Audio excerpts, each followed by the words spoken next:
Imaginez, vous laissez votre petite fille de 5 ans se rendre chez sa grand-mère qui habite à une dizaine de mètres de chez vous en vélo et ce, en toute confiance. Vous habitez un petit village suisse d'environ 2000 habitants. Pourtant, votre fillette va se volatiliser sans laisser de traces. Depuis 40 ans, une famille ne cesse de chercher des réponses en imaginant tous les scénarios possibles entre espoir et désespoir. C'est la triste histoire de Sarah Auberson que je vais vous raconter juste après ça.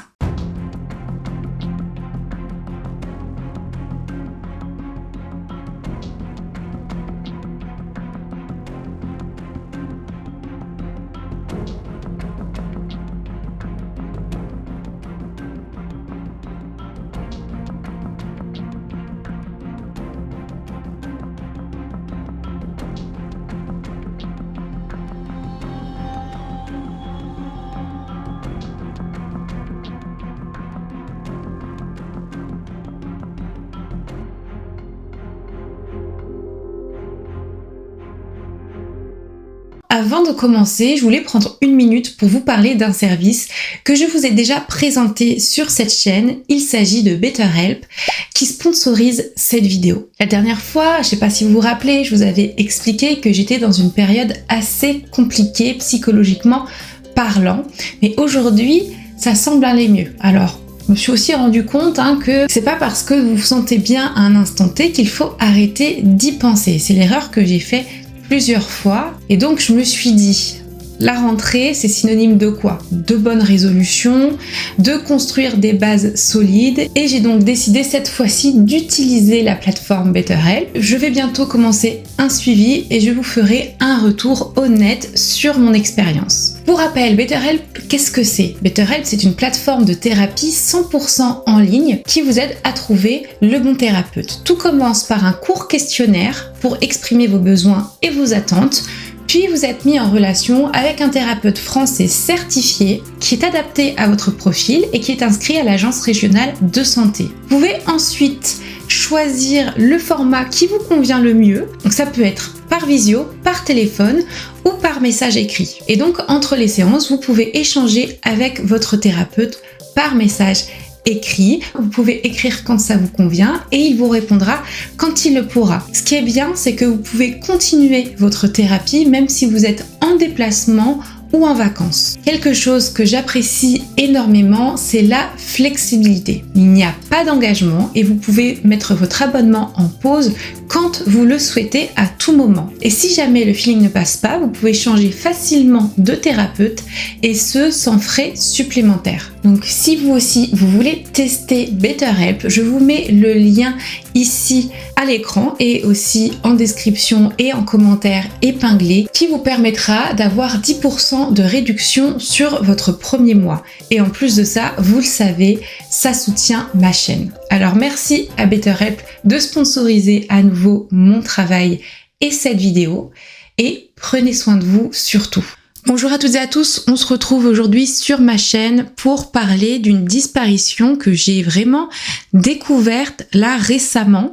Et c'est vrai que alors qu'il y avait beaucoup d'ampleur à l'époque de la disparition dans les médias, je suis complètement passée à côté. Donc n'hésitez pas à me dire si vous connaissiez cette histoire et surtout si vous êtes suisse ou français pour savoir un petit peu si certains Français se souviennent de cette triste disparition. Et ce qui est bien, c'est qu'il y a tellement eu de médiatisation et que les médias suisses ont tellement bien suivi l'affaire qu'il y a beaucoup d'images d'archives, de vidéos d'archives qui vont vous permettre de pouvoir un petit peu mieux comprendre les faits et de pouvoir mieux s'imaginer le contexte dramatique dans lequel a eu lieu cette disparition. Je souligne ici le fabuleux travail du média RTS sur lequel je me suis beaucoup appuyée pour réaliser cette vidéo.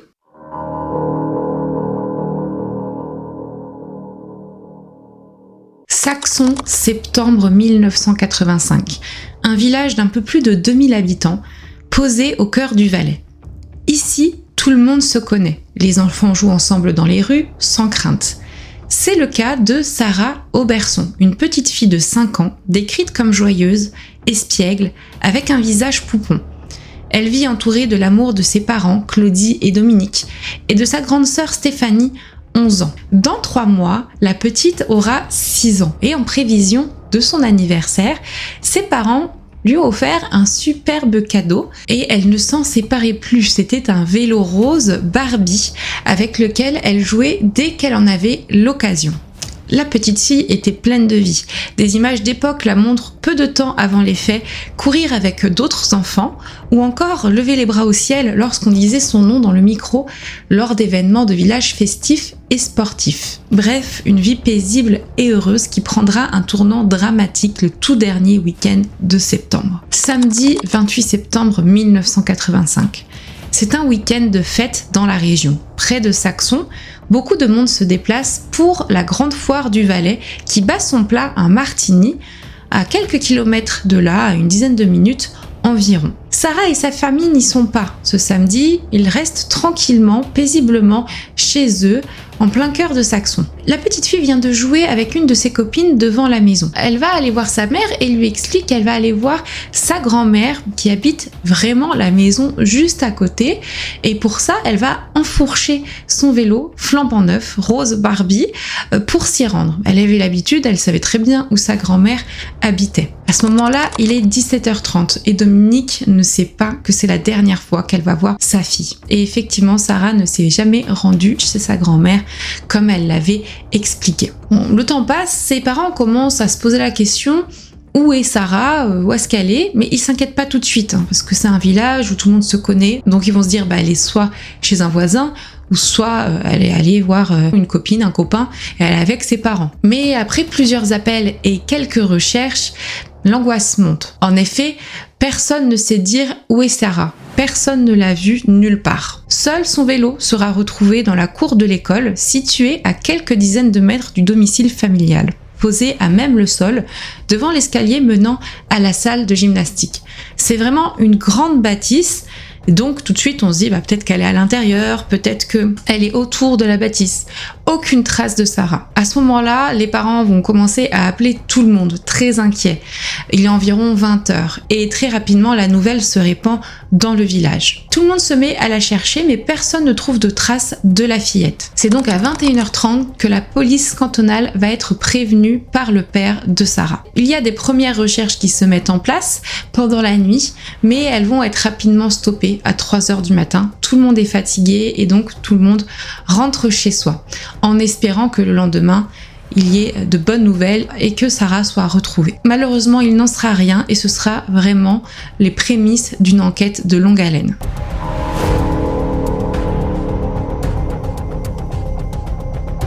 Évidemment, tout de suite, on va s'intéresser aux dernières personnes qui auraient pu voir, qui ont vu Sarah avant sa disparition. Déjà, il faut essayer de comprendre pourquoi le vélo a été retrouvé à ce niveau-là. Et comme je vous le montre sur la carte, ce n'est pas du tout le chemin qu'elle aurait dû emprunter pour se rendre chez sa grand-mère.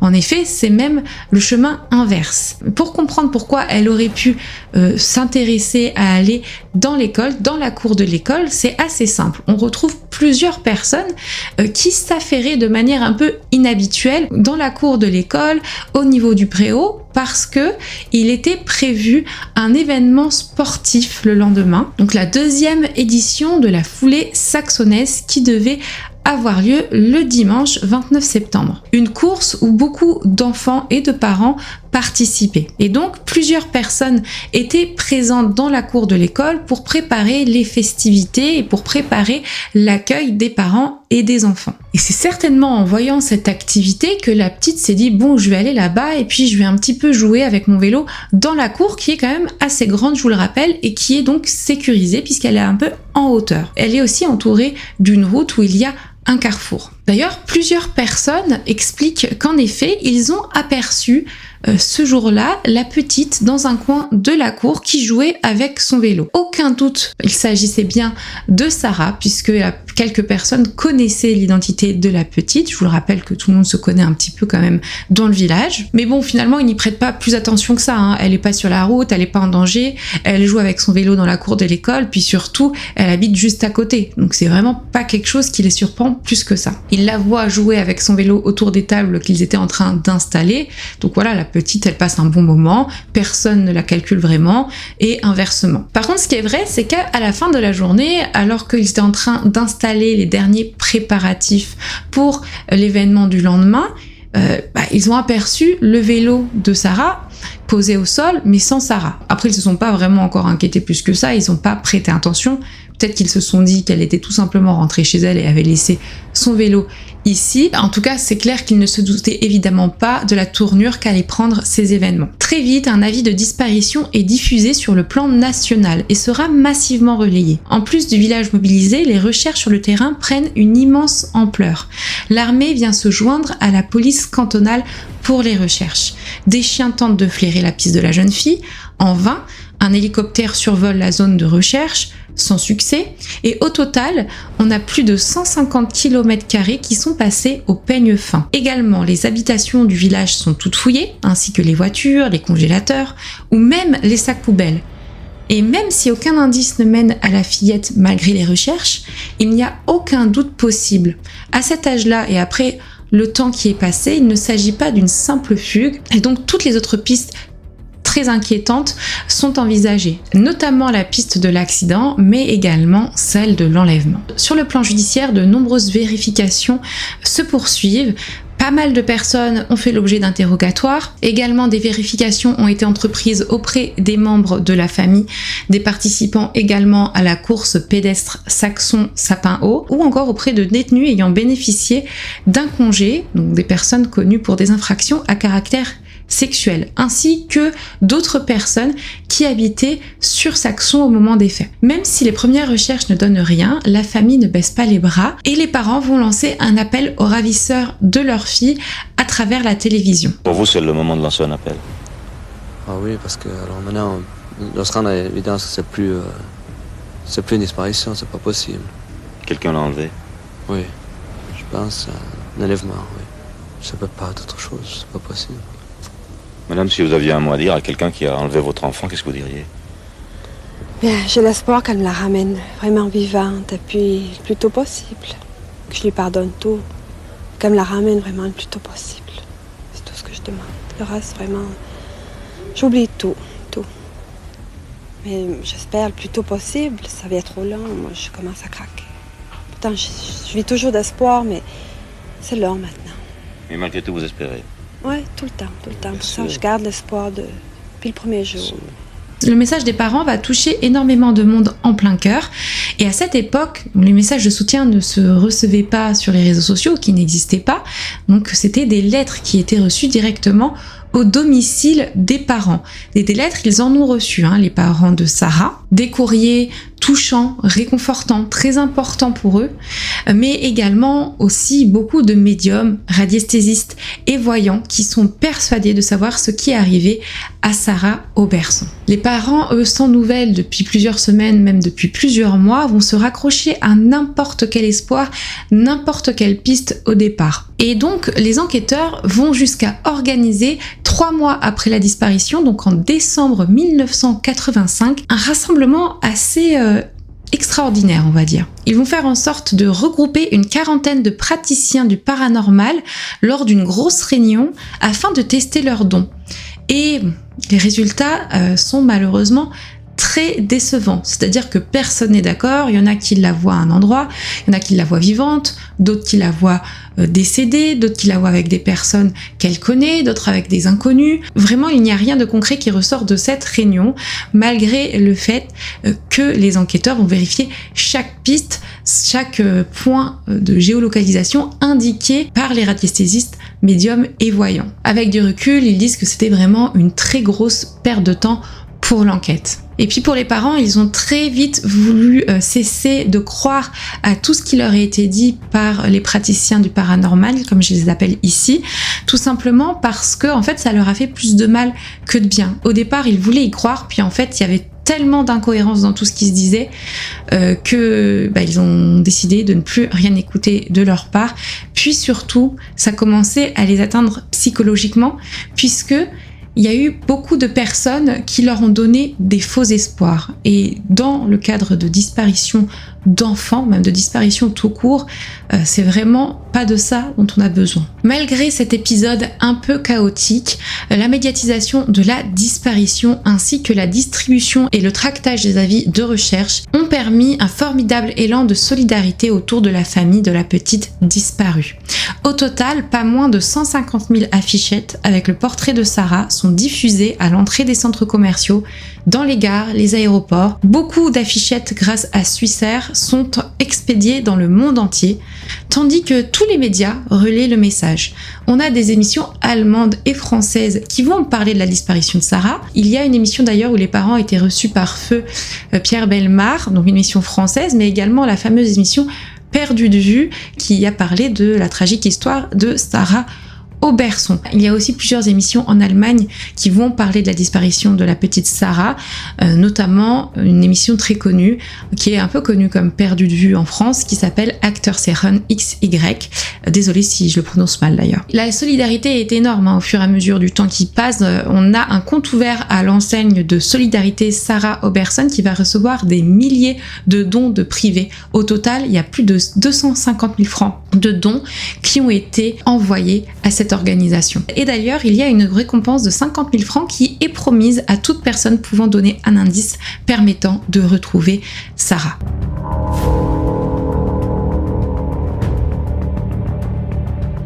Je vous le disais, la mobilisation médiatique s'empare de l'Europe et donc les émissions de tous les pays européens commencent à parler de la disparition de Sarah. C'est vraiment une disparition qui est très médiatisée pour l'époque. Il faut évidemment trier tous les appels, tous les témoignages reçus suite à cette médiatisation d'envergure. En plus de ça, il y a les enquêteurs qui vont recevoir des témoignages ou des indices, mais il y a aussi la famille qui a appris au fur et à mesure du temps à savoir trier entre les pistes un petit peu farfelues et d'ailleurs les personnes aussi un peu farfelues et les vrais éléments qui pourraient aider l'enquête. Le visage de la petite est tellement partagé qu'elle serait vue un peu partout à travers l'Europe, en France, en Allemagne, mais surtout on va retenir un pays qui est au centre de plusieurs témoignages intéressants. Il s'agit de l'Autriche. L'Autriche, c'est intéressant puisque c'est un pays limitrophe à la Suisse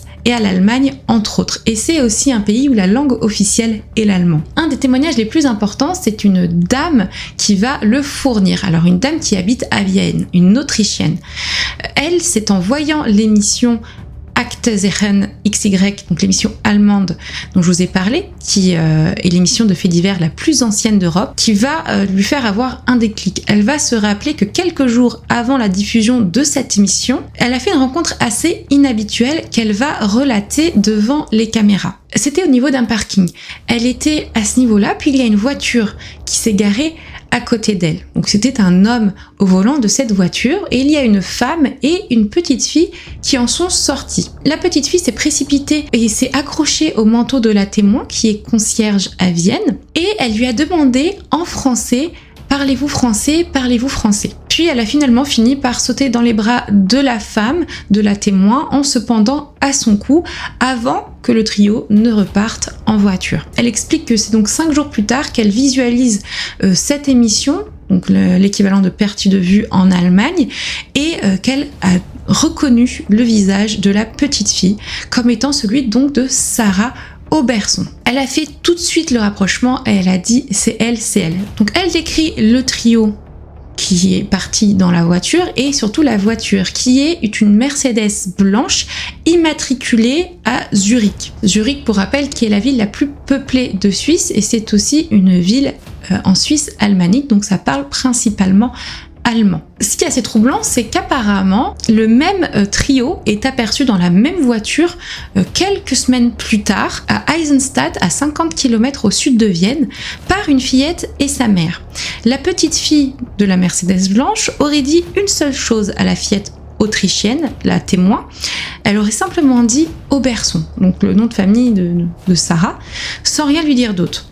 La plaque d'immatriculation a été aperçue par la mère de la petite fille et elle aurait dit que c'était effectivement une Mercedes blanche immatriculée en Suisse, mais qu'elle n'a pas plus de détails à donner sur cette immatriculation. Ce qui est intéressant, c'est qu'avec ces 2 premiers témoignages qui mettent l'Autriche au centre un petit peu des recherches, en tout cas c'est une piste intéressante, il y a un comité de soutien suisse qui s'est développé après la disparition de Sarah, qui va envoyer une délégation à Vienne dans le but de sensibiliser la presse et les médias.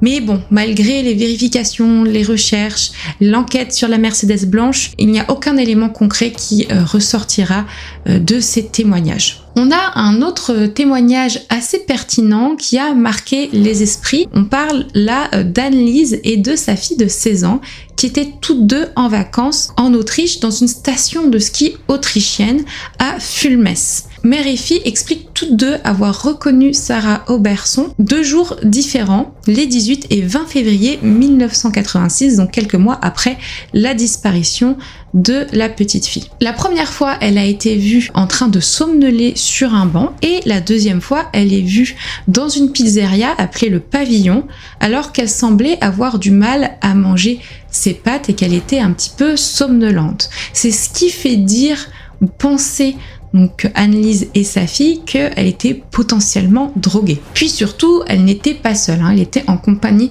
d'un couple que les témoins ont pu décrire. Donc c'est un monsieur avec une moustache et une femme blonde.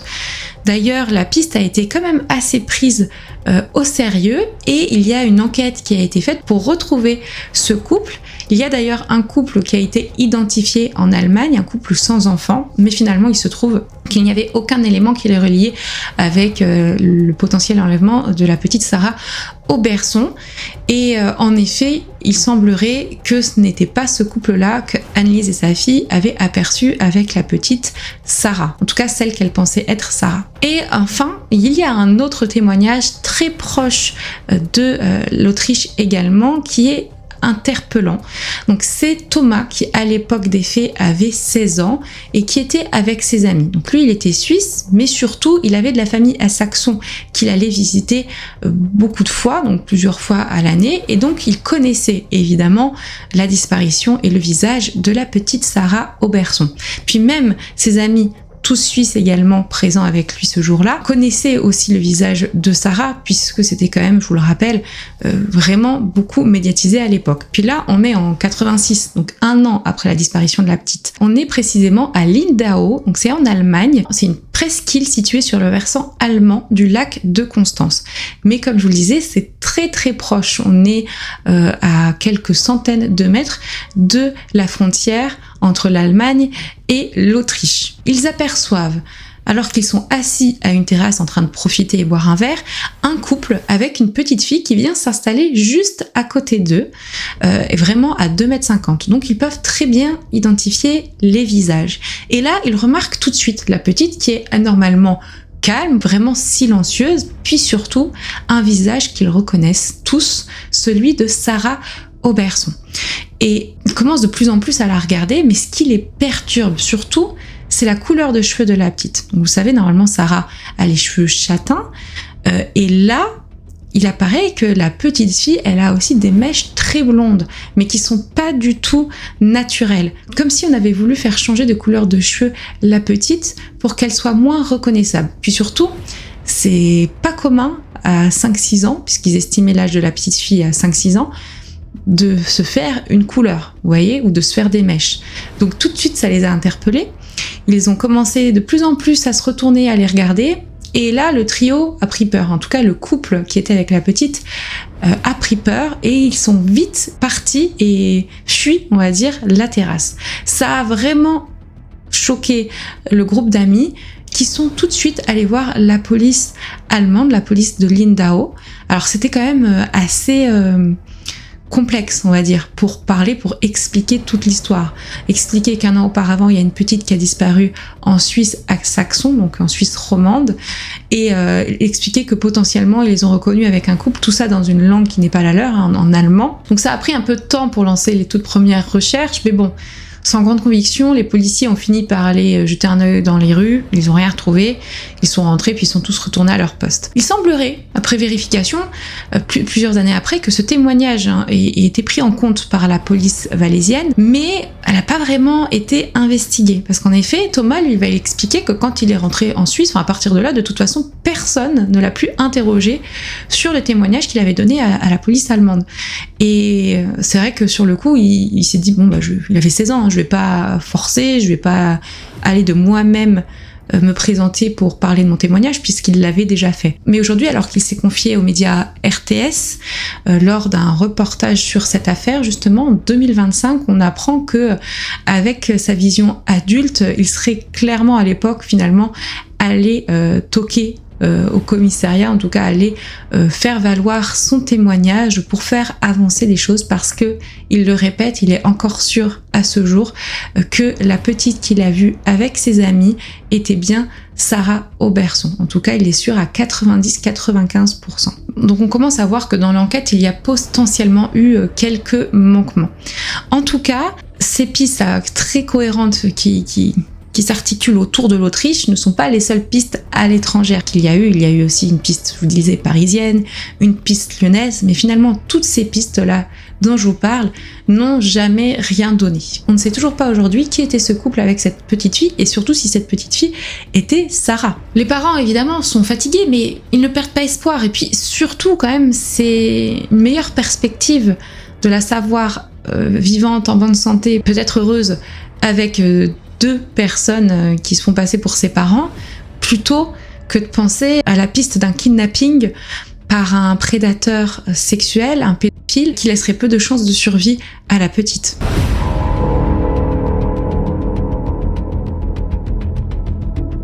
Évidemment, ici je vous parle principalement de Sarah Oberson. Mais il faut savoir que sa disparition s'inscrit dans un nombre de disparitions assez important pour l'époque, dans les années 80. Une succession d'enlèvements, de disparitions ou de meurtres d'enfants qui était totalement inhabituelle pour le pays. Déjà, c'était vraiment la première fois qu'il y avait autant de disparitions ou de ce type d'événements en Suisse, et ça ne s'est plus jamais produit après. Ça a tellement interpellé tout le monde qu'il y a même eu l'intervention du FBI qui a mis un peu son nez dans les affaires et qui s'est déplacé dans le Valais. Ils ont évalué effectivement qu'il y avait plusieurs disparitions, que potentiellement elles pouvaient être reliées. En tout cas, ils ont évoqué certaines similitudes entre certaines disparitions. Et puis surtout, ils ont utilisé la technique du profilage qui à l'époque n'était pas vraiment développée dans la police suisse. Ils vont permettre entre autres de mettre en lumière deux autres disparitions qui entourent la disparition de Sarah, donc notamment la disparition de Sylvie Beauvais, 12 ans, à Neuchâtel en mai 85, et Edith Trittenbass, âgée de 8 ans, en 1986 en Turgovie. Pour ces dossiers, le FBI va réaliser des portraits robots de certains de ses enfants, notamment de Sarah, donc un portrait robot de Sarah 5 ans après, qui vaut ce qu'il vaut aujourd'hui, qui est réalisé et qui est diffusé dans les médias. Malheureusement, ça ne donnera rien, et puis en plus de ça, les parents ne reconnaissent pas du tout leur enfant à travers ce portrait robot. Au final, il y aura une vingtaine de disparitions d'enfants. Certains vont être retrouvés assassinés et d'autres se sont littéralement volatilisés. On n'a toujours pas retrouvé leurs traces à ce jour. Pour les enfants retrouvés assassinés, la plupart ont malheureusement subi plusieurs sévices.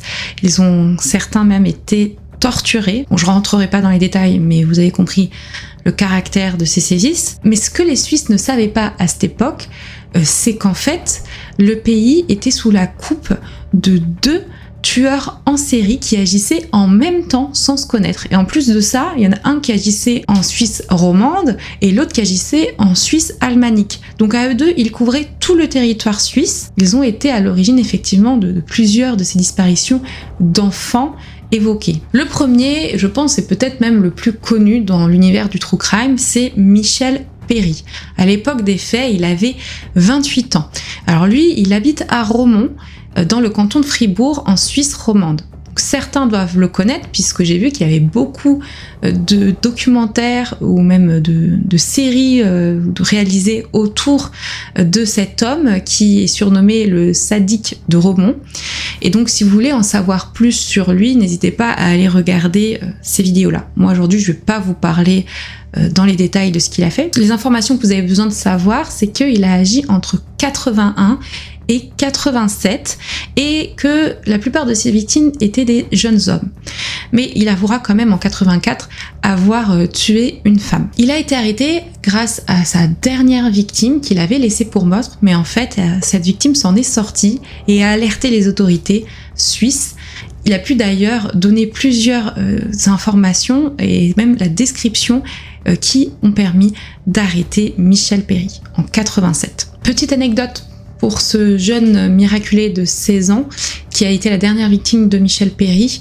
Malheureusement, il se trouve que il a commis des abus sexuels sur 3 enfants entre 2004 et 2012 pour lesquels il a été condamné à 3 ans et demi de prison. C'est une anecdote assez troublante pour vous la rapporter ici, sachant ce qu'il a vécu, sachant qu'en plus dans les victimes, il y a quand même un de ses enfants. Finalement, Michel Péry est condamné à la réclusion criminelle à perpétuité en 89 pour 4 meurtres et 2 tentatives d'assassinat, même si au total on lui attribue une dizaine d'autres crimes pour lesquels il se serait confessé, mais faute de preuves concrètes, il n'a pas été reconnu coupable formellement de ces autres crimes-là. Là, je vous l'explique un petit peu, mais vous avez compris que le profil de Sarah Auberson ne correspond pas au profil des victimes de Péry. En effet, il était considéré comme un homosexuel refoulé et généralement, il attirait de jeunes garçons, de jeunes adolescents, on va dire, dans sa voiture lorsqu'il les piégeait en les prenant en autostop. Par contre, il y a le profil du deuxième tueur en série dont je vous parlais qui, lui, se rapproche peut-être plus du profil qui aurait pu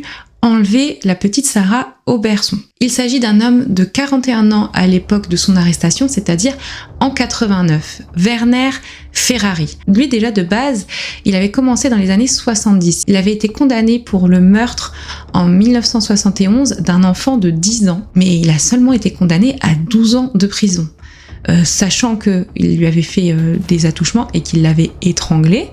Et ensuite, il va quand même être relâché seulement en 79 pour bonne conduite. On parle quand même, alors qu'il était majeur, d'attouchement sur mineur et de la mort d'un mineur de ses propres mains.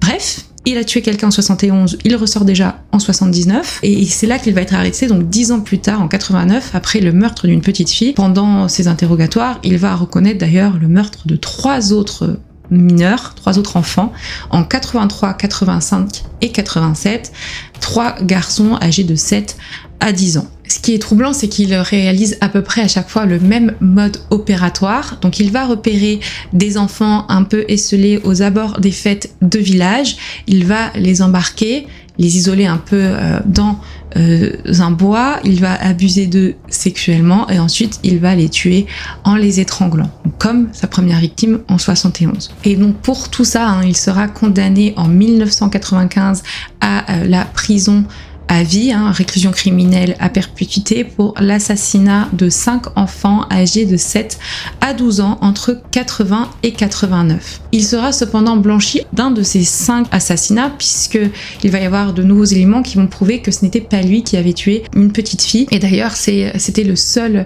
assassinat qu'il n'avait pas reconnu. Et là, c'est vrai que du coup, on essaye de faire un lien avec Sarah. Ça représente beaucoup plus, on va dire, le profil de victime auquel il aurait pu s'attaquer. Et effectivement, donc Sarah, en plus de ça, souvenez-vous, le jour de sa disparition, c'était un jour de fête à 10 minutes de chez elle, où il y avait la foire du Valais qui se déroulait à Martigny.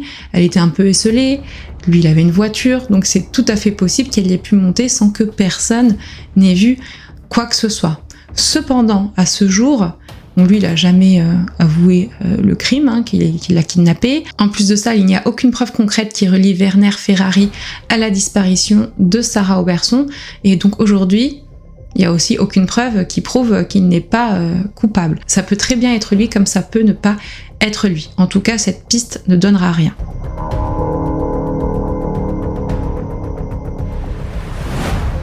Il y a une autre piste qui, au fur et à mesure du temps, a pris un peu plus d'ampleur. beaucoup de monde commence à parler et à dire que potentiellement, ça peut très bien être quelqu'un du village qui a fait le coup. Quelqu'un qui connaissait la petite ou pas, ou qui connaissait ses parents, que ce soit de manière accidentelle ou de manière volontaire. D'ailleurs, pendant des années, il y a une personne qui était dans le collimateur des enquêteurs, le concierge de l'école. C'était le maître des lieux. Il possédait toutes les clés de cette immense bâtisse et en effet, donc ça aurait été peut-être assez facile de pouvoir dissimuler un corps. Puis rappelez-vous quand même, le vélo de la petite a été retrouvé en bas des escaliers qui montaient au gymnase. Donc ça c'est important, mais c'est pas le plus important. Bon déjà, ce monsieur, il faut savoir que c'était un homme qui était pas vraiment apprécié dans le village, qui avait des problèmes d'alcool, donc qui était un peu isolé. Mais ce qui est le plus troublant, c'est qu'il y a 2 personnes à l'époque qui ont été témoins du fait que le concierge a discuté avec la petite fille juste avant sa disparition dans la cour de l'école.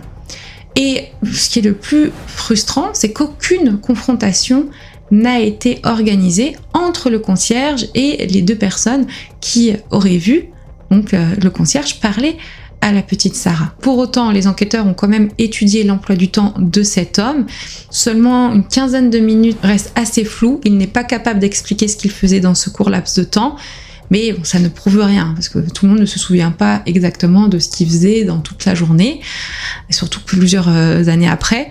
Donc malheureusement, ça ne donne rien également. Il faut savoir que c'est vraiment étrange qu'ils aient pas fait ces confrontations-là, puisqu'il a quand même été interrogé 5 fois dans le cadre de la disparition de Sarah Auberson, puis il a quand même été placé en garde à vue.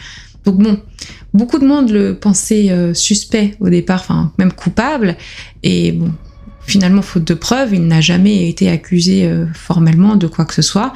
Et comme il n'était plus le bienvenu à Saxon, il a même déménagé, il me semble, si je dis pas de bêtises, aux États-Unis, là où il décédera bien plus tard. Et cette piste locale a été mise un peu en lumière par un homme qui connaissait bien Saxon, qui a habité, qui s'appelle Éric Felet, en 2015. Lui, il a écrit un roman qui s'appelle La disparition de la petite Lisa, qui est très fortement inspiré de la disparition de Sarah. Il va imaginer un coupable, qui est un homme, c'est complètement fictif, mais il va s'inspirer de quelqu'un que lui, il connaissait à l'époque, une personne qui était un peu psychotique apparemment, qui avait des problèmes de schizophrénie, de ce qu'il a rapporté.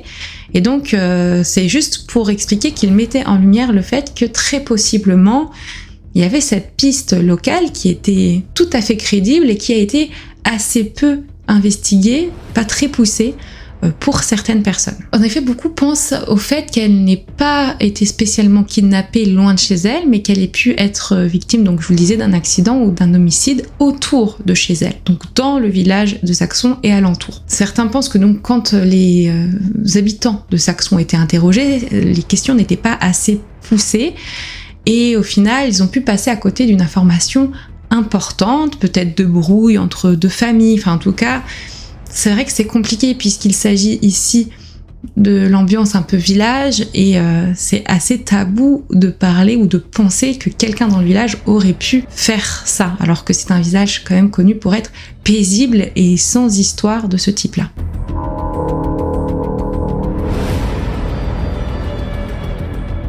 Je vous disais, il y a quand même plusieurs manquements et je vais vous les citer ici. Mais en attendant, c'est vrai que c'est plus facile 40 ans après de pointer du doigt ce qu'on pense avoir mal été investigué, on va dire, alors qu'au final, je pense que les enquêteurs ont fait tout ce qu'ils ont cru bon ou pu faire avec les moyens qu'ils avaient à l'époque. Le dossier tient quand même dans une 30aine d'énormes classeurs, donc il y a quand même pas mal de choses qui ont été faites, mais c'est sûr et certain qu'il y a des manquements et il faut quand même les mettre en lumière pour pouvoir potentiellement travailler dessus plus tard. Je vais vous lire un petit peu ce qui a été notifié.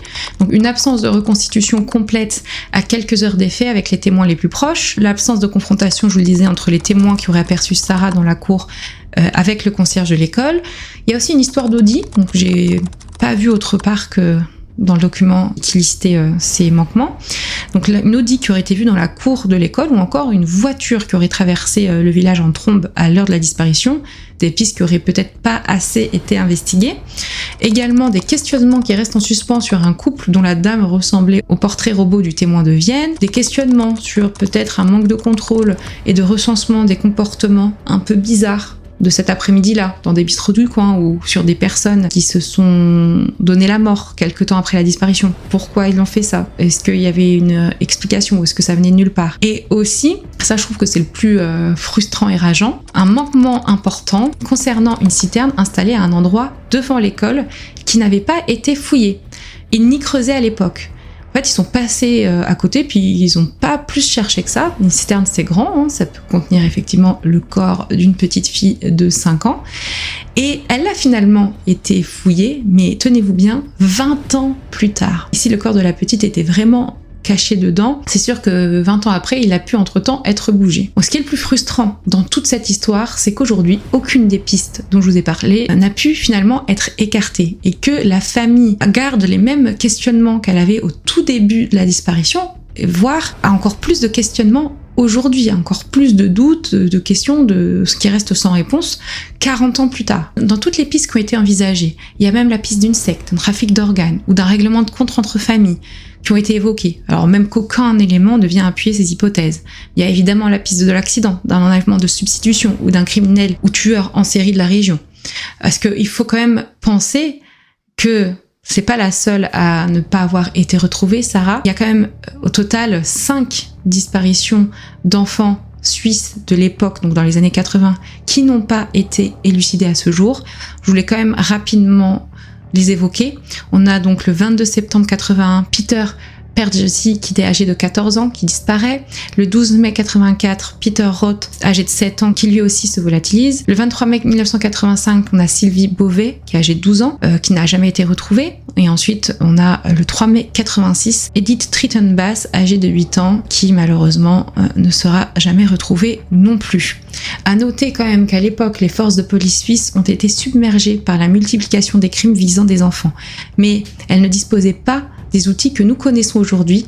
Donc, pas d'analyse ADN, pas de téléphone portable à tracer, peu de coopération entre cantons ou même à l'étranger et aucune base de données centralisée sur les criminels. Cette décennie sombre aura clairement marqué la Suisse. Elle a mis en évidence les limites de l'enquête et a déclenché une véritable prise de conscience. Il fallait mieux protéger les enfants et moderniser les méthodes policières. Aujourd'hui encore, le risque zéro n'existe pas, mais la Suisse est bien mieux équipée pour affronter ce type de criminalité et réagir rapidement face à une disparition, notamment avec la mise en place de l'alerte enlèvement qui a vraiment été instaurée dans le pays très tardivement, je trouve, donc en 2007, et donc cette technique permet de réagir très rapidement après un rapt, un enlèvement d'enfants en connaissant certaines données. On a aujourd'hui encore la fondation Sarah Oberson qui a été créée en 98 suite au mouvement spontané de sympathie autour de la disparition de la fillette, qui continue ses actions dans un but d'aider les familles et les victimes d'enlèvement ou de disparition d'enfants et d'adolescents ou adolescentes. Les recherches de Sarah Oberson restent une préoccupation constante de la fondation du même nom. Aussi, les 40 ans de la disparition de Sarah ont été commémorés en Suisse et à l'étranger à travers des articles et des reportages brillamment réalisés, notamment celui de RTS dont je vous parlais, afin de continuer à parler de cette disparition, des autres disparitions aussi, des 5 disparitions au total qui restent sans réponse de ces années maudites des années 80 en Suisse, et aussi potentiellement pouvoir obtenir enfin ce témoignage qui pourrait aider à résoudre ce dossier. Car aujourd'hui, 40 ans après, le dossier n'est classé que sur le plan pénal. Sinon, il reste ouvert et il y a d'ailleurs toujours une dizaine de signalements qui sont vérifiés chaque année. Ce qu'il faudrait finalement aujourd'hui, ce serait une relecture du dossier avec un point de vue extérieur et potentiellement au sein d'une cellule comme la cellule Cold Case mise en place en France, à Nanterre, en 2022. Aujourd'hui, c'est Justine qui préside la fondation Sarah Oberson. Justine, je vous en ai pas parlé, mais elle a le même nom de famille que Sarah, puisque c'est la petite sœur de Sarah. Elle est née 2 ans après la disparition de sa sœur, donc elle ne l'a jamais connue, mais elle a été un peu un regain de vie, du renouveau pour ses parents, et elle veut essayer aujourd'hui de continuer ce combat-là à travers cette fondation, à travers des interventions, notamment de sensibilisation pour les disparitions, pour éviter un maximum que ce type de tragédie se reproduise. Ce qui est fou, c'est que les drames familiaux n'ont jamais cessé de s'abattre sur cette famille. Déjà, 1 an avant la naissance de Sarah, les parents avaient déjà perdu leur deuxième enfant, un petit garçon, de la mort subite du nourrisson. Ensuite, il y a eu la disparition de Sarah en 85. En 2023, début d'année 2023, malheureusement, le père de Sarah meurt brusquement à l'aube de ses 70 ans. Mais quelques mois avant, il y a aussi la grande sœur de Sarah et Justine, qui devait à ce moment-là être âgée de 48 ans, Stéphanie, qui est décédée. Je ne connais pas les circonstances, mais c'est vraiment dramatique. Donc effectivement, je pense que la mère Dominique, de Sarah et de Justine est épuisée et qu'elle n'a pas spécialement envie de ressasser la disparition de sa petite d'il y a 40 ans avec tout ce qui lui est arrivé depuis. Effectivement, elle n'a pas voulu participer au dernier reportage, bien que elle ait approuvé les reportages, mais elle avait peut-être pas la force de ressasser tout ça. Par contre, ce qui est sûr, c'est qu'elle voit et elle espère que Sarah est en vie quelque part, bien traitée, et qu'elle aille bien. Si tel est le cas, et c'est ce qu'on espère, Sarah aurait aujourd'hui 45 ans. La disparition de Sarah ne sera jamais un dossier classé, comme celle de tous les autres enfants disparus et jamais retrouvés. Je vous remercie d'avoir suivi cette vidéo, c'était une longue vidéo. J'espère que vous avez appris des choses. N'hésitez pas à me laisser un commentaire et n'hésitez pas à me retrouver sur les autres réseaux sociaux et ma chaîne secondaire, Les coulisses de Marine Bay, que vous pouvez retrouver en description de cette vidéo. Merci à nouveau à BetterHelp d'avoir sponsorisé cette vidéo et nous on se retrouve la semaine prochaine pour une nouvelle vidéo et tout de suite pour un live. On va parler de la première journée du procès de Cédric Jubilard. Et en attendant, prenez soin de vous et de vos proches.